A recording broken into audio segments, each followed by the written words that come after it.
Bingkai Ramadan. Bingkai Ramadan. Bincang-bincang sekitar Ramadan.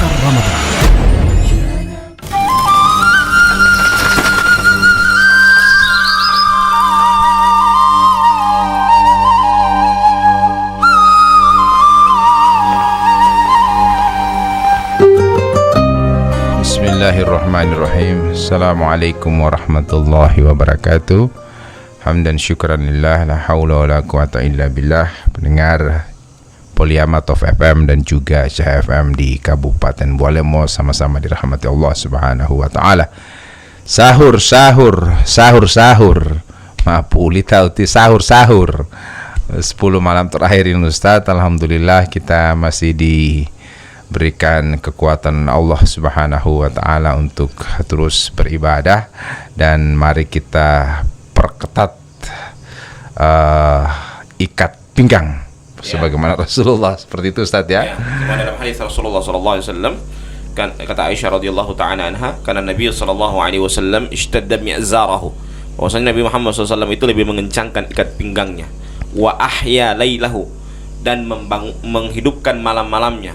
Jadi jangan malah justru 10 malam terakhir malah tepat tuluhe. Ya, 10 malam terakhir Nabi lebih mengencangkan ikat pinggang, lebih menghidupkan malam-malamnya. Dan yang ketiga adalah wa aiqadha ahlahu.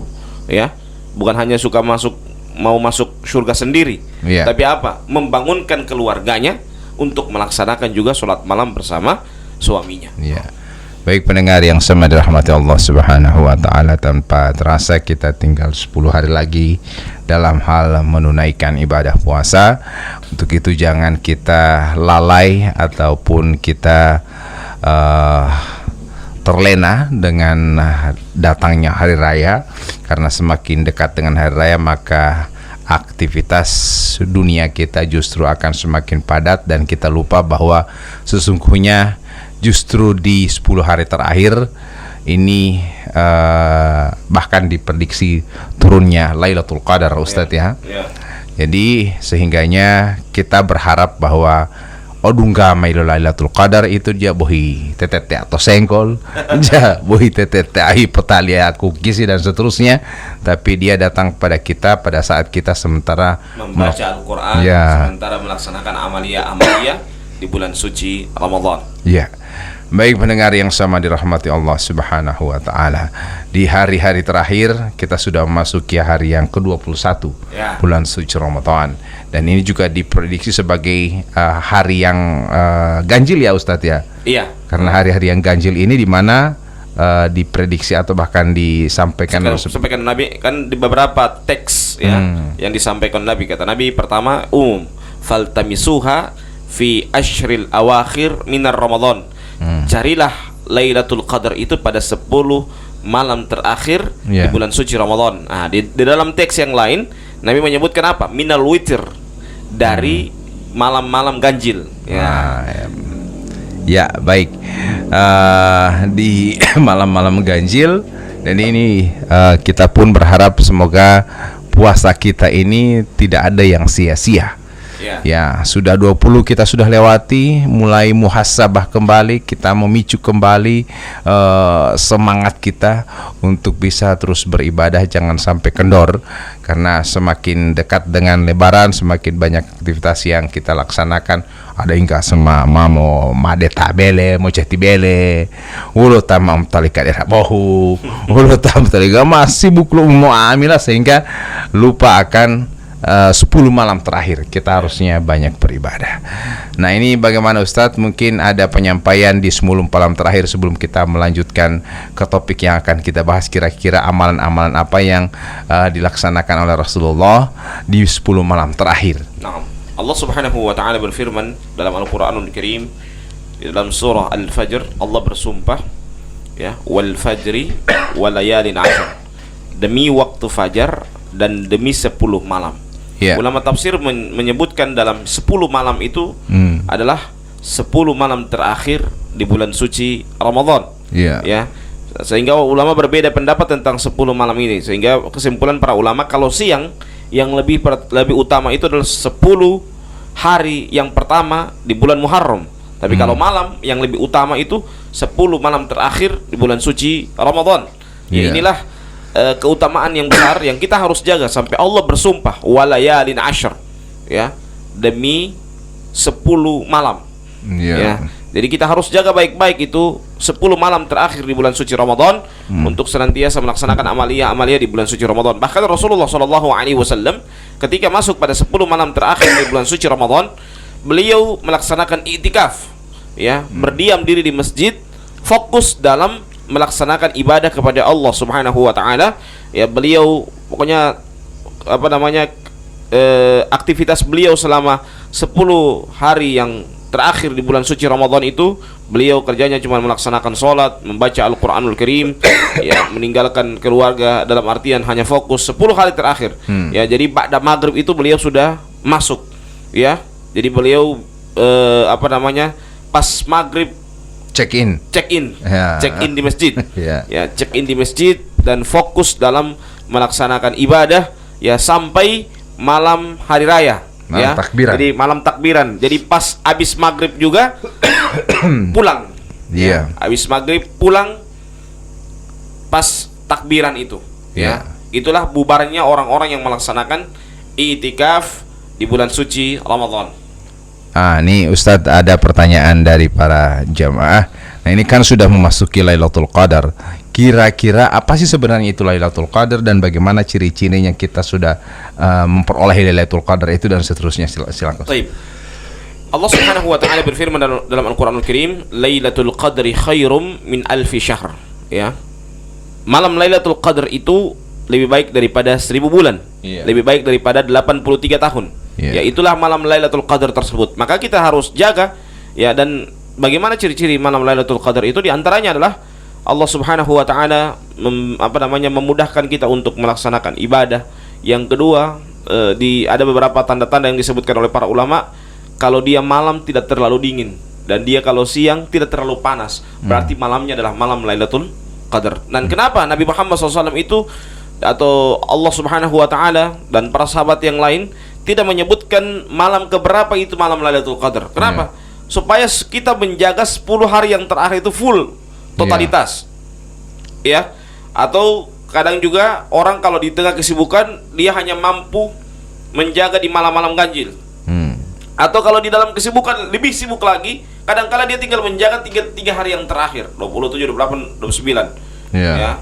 Sampai 30 hari. Kalau tahun ini kan sampai 30. 28, 29 itu masih buku tersenggol itu Ustaz. Ya, justru 3 hari itu orang yang orang yang terlalu sibuk, dia hanya tinggal menjaga 3 hari. Malu tamam pasiar tumpilo tohe dan seterusnya itu malam 3 malam terakhir kan? Ya, justru disitulah ujian yang terbesar bagi orang-orang yang melaksanakan i'tikaf. Kadang bagoyang. Dapat ini tumbilo tohe ini lampu bagus-bagus, ya, dapat putar musik lagi. Dapat di HP rame-rame, kemudian kita hanya tinggal di masjid. Nah, inilah membutuhkan kepada kita untuk senantiasa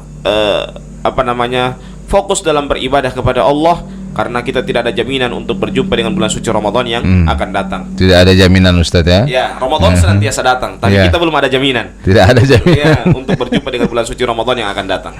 Ini Lailatul Qadar, ini turunnya para malaikat Ustaz ya? Bagaimana bisa gambaran malaikat yang turun itu Ustaz? Dan malaikat itu malaikat yang datang ini malaikat rahmat, dan malaikat rahmat tentunya tidak mau di dalamnya ada gambar 3 dimensi. Ini juga yang berikutnya tidak mau di dalam rumah itu ada anjing. Biasa kan kalau orang memelihara anjing bukan dia mau makan itu anjing, tapi dia suruh jaga akan kebun. Untuk sementara taruh dulu di kobok itu anjing. Ya, jangan sampai ini malaikat rahmat, bukan malaikat maut. Kalau malaikat maut satu kali dengan anjing itu dia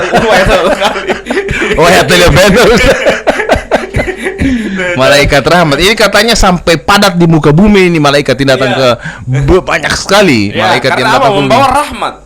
Jadi beruntung kita ketika Lailatul Qadar turun, kita dalam keadaan melaksanakan ketaatan kepada Allah. Ya, kita mungkin didatangi malaikat rahmat ini, malaikat Lailatul Qadar ini ya datang kepada kita sementara ditemui dalam keadaan membaca Al-Qur'an atau sementara berdoa, khusyuk berdoa. Sementara khusyuk berdoa atau sementara kita melaksanakan sholat dan meneteskan air mata, Masya Allah. Dan ini merupakan sebuah kebanggaan tersendiri, kesenangan hati tersendiri bagi kita yang melaksanakan ibadah kepada Allah Subhanahu wa taala. Maka ini yang dimaksudkan adalah malaikat rahmat. Jadi beda ya, bukan malaikat maut ini. Kalau malaikat maut biar satu kali ke anjing setiap satu kali. Atau malaikat Israfil yang datang kemari membuat tiup trompet. Selesai dunia kalau begitu, Ustaz.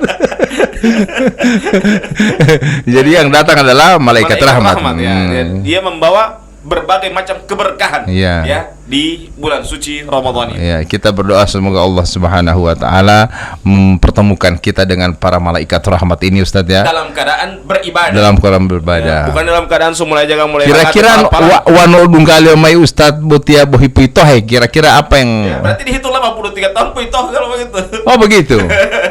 Berarti dia hitung amal 80 Alfi Syahrin kan, berarti 83 tahun. Dia hitung 83 tahun, orang cuma bermain. Iya nak sementara orang pengumur cuma berapa? Jadi dia kali begitu ya. Jadi kalau misalnya dia ketemu kita dalam keadaan membaca Al-Quran, berarti dihitung 83 tahun membaca Al-Quran kan. Lailatul Qadri khairum min alfi syahr ya. Jadi malam Lailatul Qadar itu lebih baik daripada 1000 bulan. Lebih baik daripada 83 tahun. Berarti ketika Lailatul Qadar datang kepada kita, usahakan kita jaga. Makanya kenapa para ulama itu tidak menyebutkan, di antara hikmahnya adalah apa? Supaya kita jaga 10 malam terakhir itu, kita jaga dengan amalia-amalia semuanya. Ya, kita jangan cuek begitu saja, jangan sampai terlena begitu saja. Kita tidak memperhatikan lagi amalia-amalia, tapi justru kita jaga pada 10 malam terakhir di bulan suci Ramadan. 10 malam terakhir kata Rasulullah, Ustaz tadi bahwa Rasulullah mengencangkan ikat pinggangnya, bahkan tidak berhubungan dengan istrinya juga, Ustaz ya. Iya. 10 hari ini tidak 10, lama. Ya. 10 hari ini. Iya. Sabari. 10 hari uti. Ya. Jadi 10 hari itu kita menjaga, mencari keberkahan. Keberkahan dalam hidup. Yang apalah gunanya umur yang panjang kemudian tidak berkah? Apa gunanya harta yang banyak kemudian tidak berkah? Yang kita cari itu apa? Keberkahan hidup. Yang kita cari itu apa? Keberkahan harta. Itu yang kita cari. Jadi buat apa ini umur panjang? Ustaz saya ini umur panjang Ustaz. Terus NTP amalia apa? Saya ini mau jaga bermain domino Ustaz, mau topo Ustaz. Itu keberkahan begitu. Makanya kata Nabi Muhammad SAW apa? Khairun nas man tala umruhu wa hasuna amaluhu.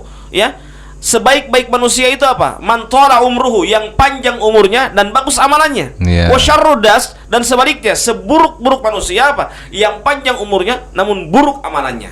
Maka kalau kita walaupun umur kita singkat ya, umur kita diberikan oleh Allah Subhanahu wa taala mungkin singkat ya, maka kita harus pergunakan waktu kita dengan sebaik-baiknya, umur kita dengan sebaik-baiknya untuk apa? Untuk melaksanakan ketaatan kepada Allah Subhanahu wa taala. Ya, umur yang panjang dan kemudian ini Ustadz tadi kan katanya Ustadz kalau ilo dungkalema itu tersenggol. Berarti kita orang dia mendapat hitung 83 tahun tersenggol. Itu mulai bedu karena pagi-pagi buta ini Ustadz ya. Jadi 83 tahun. Kalau misalnya, makanya mungkin Rasulullah menghindar untuk berhubungan dengan istri. Jangan sampai dungkalema sementara dengan istri 83 tahun ya. Kalau boleh istri 83 tahun mah teh Udi. Dia kali 83 tahun. Jadi pendengar yang sama dirahmati Allah Subhanahu wa taala. Nah ini apa yang mesti kita hindari ketika supaya rumah kita ini atau ya tempat kita beribadah ini didatangi oleh malaikat itu? Itu pertama gambar tadi, gambar yang 3 dimensi. Gambar yang 2 dimensi jangan mengolah Ustaz. Iya kan, itu kan yang kenapa dilarang itu membuat patung itu karena dia menyerupai manusia. Itu tidak boleh. Itu termasuk juga gambar yang dimaksudkan, gambar yang 3 dimensi. Foto-foto ini tidak boleh Ustaz. Foto-foto tapi yang 3 dimensi. Kalau yang biasa tidak apa-apa. Ya, karena itu malaikat tidak berani masuk di dua rumah itu kan, di dalam hadis itu kan malaikat rahmat itu tidak berani masuk di 2 tempat itu yang di dalamnya ada gambar 3 dimensi dan yang kedua apa? Ada anjing ya. Jadi malaikat, sekali lagi malaikat rahmat bukan malaikat maut. Kalau malaikat maut satu kali dia jangan anjing DP tuan rumah satu kali dia seka. Jadi yang mesti kita hindari yang pertama adalah gambar-gambar patung-patung itu seterusnya. Kemudian adalah Anjing. Tidak ada pelihara anjing di rumah ya, Iya. begitu Ustaz ya. Maksudnya kalau untuk sebagai penjaga sementara ini dipindahkan dulu di tempat lain. Kebun. Di kebun. Jangan pindah yang DP orang satu kali, anjing yang taruh di sana, DP orang balik kamar ulang. Jadi cuman itu Ustaz ya. Jadi gambar dengan, tapi kalau misalnya oke lah, gambar so dikasih keluar, patung-patung ini kasih keluar dalam rumah. Mungkin biasanya juga ada tanduk-tanduk rusa seperti itu juga tidak boleh Ustaz ya. Tidak boleh. Itu kan apalagi sudah seperti itu, sedangkan gambar 3 dimensi saja menyerupai. Biasa kan di rumah-rumah tertentu itu pas masuk ke rumah ada tanduk rusa. Ya. Tapi kalau misalnya yang burung-burung yang dipelihara di pintu-pintu itu tidak boleh. Tidak jadi masalah itu. Tidak jadi masalah. Kan makhluk hidup itu ya Ustaz ya. Kalau itu tidak jadi masalah. Yang yang tidak boleh itu dia gambar yang bernyawa. Maksudnya gambar 3 dimensi, itu yang tidak boleh. Itu. Jadi tidak boleh memasang gambar 3 dimensi. Kalau misalnya wewangian Ustadz, misalnya bawang apa seterusnya itu boleh Ustadz ya. Kalau bawang itu kan kenapa tidak boleh itu? Karena mengganggu. Ya. Termasuk juga orang yang melaksanakan sholat itu kan tidak boleh makan bawang. Termasuk itu juga kenapa tidak berarti yang semakna dengan itu. Tidak boleh juga pergi di masjid kemudian DP abu sementara berterbangan. Itu bau itu bau bawang itu. Bau bawang. Ya, itu anak bawang. Jadi itulah kita harus perhatikan, kita harus jaga betul, jangan sampai kita kebobolan. Ya, kebobolan dengan datangnya Lailatul Qadar sementara kita tidak melaksanakan ibadah kepada Allah Subhanahu wa taala. Amalan-amalan tersendiri di malam Lailatul Qadar itu Ustaz, kira-kira kalau misalnya kita sudah mengetahui bahwa sudah pirasa, enggak dingin-dingin, sejuk-sejuk, kemudian kita sudah merasakan, ada sebagian ulama ya biasanya merasakan hal itu ya. Jadi dia banyak diam karena lihat di suasana alam, tidak keras angin dan seterusnya. Nah ini kira-kira apa yang kita orang lakukan pada saat itu Ustaz? Kita bergadang dengan melaksanakan ibadah baca Quran, walaupun orang sudah tidur, sudah ngorok. Mungkin kan itikaf kan macam-macam orang, ada yang sementara makan, ada yang sementara baca Quran makan kita sekedar, makanya kalau bagusnya makan kenapa orang-orang Nabi itu makannya sedikit kalau malam hari. Mereka fokus dalam ibadah. Kalau sukanya sekali susah untuk melaksanakan ibadah. Jadi makan yang penting sudah menambah kekuatan, kita semangat ulang untuk melaksanakan ibadah kepada Allah Subhanahu wa taala. Biar nanti mau makan ulang. Kan sholat malam kan, namanya sholat malam berarti kalau 2 rakaat salam, makan lagi. Ya, untuk menambah tenaga. Ya, biar cuma 2 sendok makan lagi ya, salam, sholat lagi, baca Quran lagi. Jangan langsung dulu pingke bali-bali tutu langsung waya terus. Di rumah limbong wit.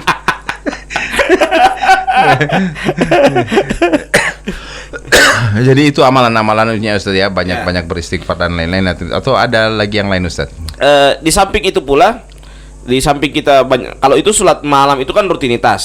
Orang beritikaf, membaca Quran kan rutinitas. Di samping itu juga itu beristighfar. Pokoknya intinya lah kita memperbanyak zikir, jangan tidur.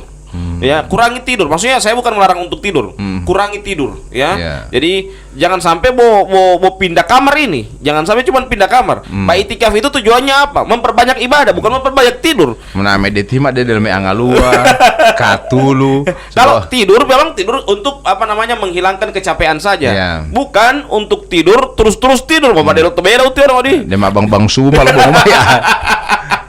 Mau pindah tanpa tidur ente kalau begitu. Makanya banyak yang melaksanakan itikaf itu bersama-sama berjamaah karena akan saling mengingatkan. Wan botu tuweu inte sistem. Dan walaupun tidak saling mengingatkan karena situasi keadaan yang memanggil kita. Jadi walaupun suka tidur apalagi kesanin orang baca Quran apa semua, kita juga mengaji juga. Karena apa? Karena situasi itu yang memanggil kita untuk melaksanakan ibadah. Bahkan beberapa teman-teman saya mereka melaksanakan iktikaf itu dengan mobile. Sehari ini misalnya di masjid A, besok di masjid B. Begitu bisa turun, bisa turun dari masjid Ustaz ya? Iya, turun tapi pindah masjid ya. Hari ini masjid A, besok di masjid B, lusa di masjid C. Ya. Selama 10 hari begitu. Baku pindah, Ya, Ustaz, baku pindah. Karena orang ingin mau menikmati sholat malam dengan kita. Ya. Atau mungkin karena supaya dapat suasana, tidak bosan di Tidak bosan, ya, tidak itu. stagnan di satu keadaan. Ya. Jadi pindah-pindah, suasana tersendiri, dan juga kadang-kala juga karena yang mengundang itu yang mau, pas saya satu malam, dia sudah siapkan memang menu-menu khusus untuk Ya. orang-orang melaksanakan iktikaf pada malam itu. Baik pendengar yang sama dirahmati Allah Subhanahu wa taala, memang pelaksanaan 10 malam terakhir ini mari kita hiasi dengan semua amal ibadah. Kita perketat semua, kita jaga diri kita, jangan sampai ada yang terlena atau ada yang longgar, dan semua kita isi dengan amal ibadah. Jangan sampai, sekali lagi kami mengingatkan, mari kita sama-sama menjaga 10 malam terakhir kita di bulan suci Ramadan. Apalagi seperti saya dengar Ustadz bahwa juga di 10 malam terakhir ini adalah di mana turunnya Al-Quran. Ya. Ya. Turunnya Al-Quran dari Lauhul Mahfuz ke Baitul Izzah. Nah, kalau 17 Ramadan itu turunnya Al-Quran dari Baitul Izzah pertama kali secara berangsur-angsur, ya, kepada Nabi Muhammad SAW itu pada 17 Ramadan. Tapi kalau dari Lauhul Mahfuz ke Baitul Izzah itu pada 10 malam terakhir di bulan suci Ramadan. Apa itu Lailat apa tadi Ustaz? 2 lokasi itu. Lauhul Mahfuz. Lauhul Mahfuz itu dari mana itu? Lauhul Mahfuz itu tempat pencatatan seluruh takdir kita. Jadi takdir kita itu, kita mau jadi sukses, kita mau jadi tidak sukses, kita mau jadi baik atau tidak, itu sudah tercatat di sana. Ya, 1000 tahun sebelum bumi ini di langit dan bumi ini diciptakan. Itulah Lauhul Mahfuz. Ya, ke Baitul Izzah. Jadi Baitul Izzah. Jadi sudah tercatat di sana semua nasib manusia. Ya, nasib manusia. Saya akan jadi apa, Ustadz akan jadi apa, itu sudah tercatat di sana. Sudah tercatat semuanya, ya. Baik. Dan untuk itu para pendengar yang sama dirahmati Allah Subhanahu wa taala, sudah banyak yang kita dengarkan dari Ustadz mengenai apa itu i'tikaf dan apa itu Lailatul Qadar. Nah, ini Ustadz mungkin ada pesan khusus untuk para pendengar di malam-malam terakhir mendekati Lebaran. Nah, ini kan sudah 10 malam terakhir. Apa-apa amalan selain i'tikaf itu mungkin kalau misalnya orang yang tidak sempat i'tikaf. Ya, kalau tidak sempat i'tikaf, minimal ikut menghidupkan malam-malam. Ya. I'tikaf, kalau di rumah tidak boleh i'tikaf, Ustaz ya? Boleh, tapi yang penting bisa jamin. Bisa jamin ibadahnya. Kenapa itu i'tikaf? Karena suasananya yang tidak terbangun, bahwa suasana itu suasana melaksanakan ibadah, ya. Sehingga memang kita fokus dalam ibadah. Kalau di rumah kadang-kala kan mau ibadah kasar, kadang-kala banyak urusan rumah lagi yang dikerjakan, sehingga tertunda kita untuk melaksanakan ibadah. Ya, kalau kita i'tikaf memang fokus dalam melaksanakan ibadah. Kalau i'tikaf di rumah kan mungkin saja ada anak kita yang menangis, Ya. terganggu lagi, Ya. Nge, kan terganggu.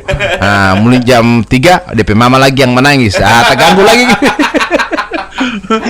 Akhirnya kan terganggu ibadah. Ini sehingga diinginkan kita untuk i'tikaf di masjid. Kalaupun ada masjid upayakan yang jauh dari rumah. Yang jauh dari rumah. Nah. Jangan boleh kata rumah atau mau di dalam rumah, pada rumah, mau musola dalam rumah. Pokoknya begitu pintu langsung masjid. Sama mau pindah itu pindah tempat itu. Dan nggak mau matu dulu lagi. Ama suruh masa media bela lima mengatur supaya apa maling ulang kan berarti sama itu Ustaz kayaknya. Jadi upayakan untuk memperoleh atau melakukan i'tikaf itu di masjid yang agak sedikit jauh dari rumah kita. Supaya kita fokus dalam beribadah ya Ustaz ya. Baik, tanpa terasa kita sudah memasuki di menit yang ke-24 Ustadz. Kita akan tutup perbincangan kita di pagi hari ini. Dan kita tutup dengan membacakan doa kafaratul majelis. Subhanakallahumma wa bihamdika asyhadu an la ilaha illa anta astaghfiruka wa atubu ilaik. Wassalamualaikum warahmatullahi wabarakatuh. Bingkai Ramadan. Itulah bincang-bincang sekitar Ramadan atau Bingkai Ramadan.